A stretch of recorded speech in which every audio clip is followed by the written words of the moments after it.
নমস্কাৰ, পুনৰ সেৱা জনাই দুআষাৰ ক'বলৈ বিচাৰোঁ। ভুল হ'লে ক্ষমা কৰি দিব। এইখন পৃথিৱীত আজিৰ তাৰিখত বনৰীয়া জীৱ জন্তুৱে যদি মিলিজুলি থাকিব পাৰে বা মানুহক সহায় কৰে, জীৱশ্ৰেষ্ঠ মানুহে কিন্তু মিলিজুলি থাকিবতো নোৱাৰে, সহায়ো নকৰে। কথাখিনি হয়নে নহয় ক'বচোন? আমি প্ৰায় দেখা পাইছোঁ, যিসকলে নিজকে ভ্যাপী আৰু ধনী শ্ৰেণী বুলি ভাবে, সেই মানুহখিনিয়ে কেতিয়াবা পদৰ লোভত বা স্বাৰ্থত ধৰ্ম, কৰ্ম, আদৰ্শ নীতি পাৰি কৰি পেলায়।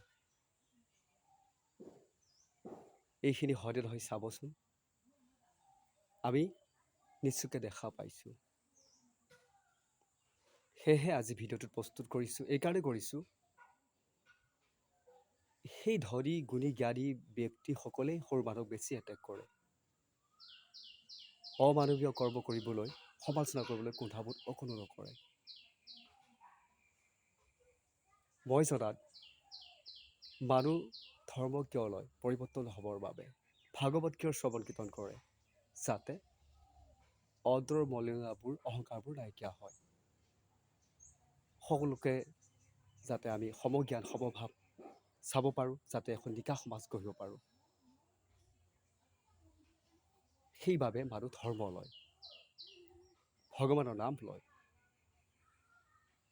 নিজে তৰি যোৱাটো, নিজে জনাটোৰ বাবে লোৱাটো নহয়। যদিহে সেই ভাৱখিনি লৈছে, তেতিয়াহ'লে সি আৰু একো কৰিব নোৱাৰে। সৰু মানুহক যিমান এটেক নকৰক, সেই সৰু মানুহজনেই সেই লক্ষ্যস্থানত আগুৱাবই, সেই স্থান লাভ কৰিবই। এইটো খাটাং। এইখিনি কথা জ্ঞাত, জানে যে এজন মই ভ্যাপী হ'বলগীয়া হ'লে, পণ্ডিত হ'বলগীয়া হ'লে কি হয়। সকলো জ্যেষ্ঠসকল জানে, তথাপিতো হস্তীৰ পিছলৈ পাওঁ, সুজনে বুৰে নাও, জানিও নজনা হৈ পৰে। এইকাৰণে বেছি অহংকাৰ হৈ যায় না, গৌৰৱ হৈ আহি যায় না। সেয়াৰ কাৰ হৈছিল? এই ভাৰতবৰ্ষৰ ভাগৱত লিখক হিচাপে পৰিচিত হৈছিল ব্যাসদেৱ। ব্যাসদেৱৰ তেনেকুৱা হৈছিল, মতিভ্ৰম হ'বলগীয়া হৈছিল। হয়নে নহয়? ব্যাসদেৱ মতিভ্ৰম হৈছিলহে, কিন্তু সংশোধন কাৰ দ্বাৰা হ'ল? নাৰদৰ দ্বাৰা। কিন্তু আমি কাৰ দ্বাৰা সংশোধন হ'ব লাগিব? একমাত্ৰ ভগৱানৰ নামৰ দ্বাৰা।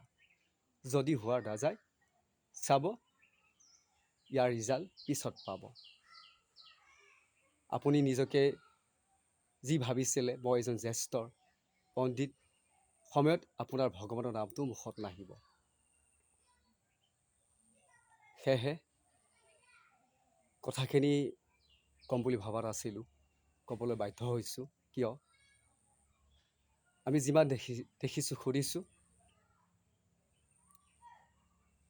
মানুহ পৰিৱৰ্তন হোৱাটো দেখা পোৱা নাই। সেইকাৰণে পৰিৱৰ্তন শব্দটো শুনিবলৈ বৰ ভাল, হোৱাটোহে খেণ্টাডাল। হয়নে নহয়? সেয়েহে হ'ব লাগিব, তেতিয়া আমি নিকা সমাজ গঢ়িব পাৰিম, নহ'লে আমি নোৱাৰিম। গতিকে কাৰো মনত মই আঘাত দিয়া নাই, আৰু পুনৰ লগ পোৱা আশাৰে বিদায় ল'লোঁ। ধন্যবাদ।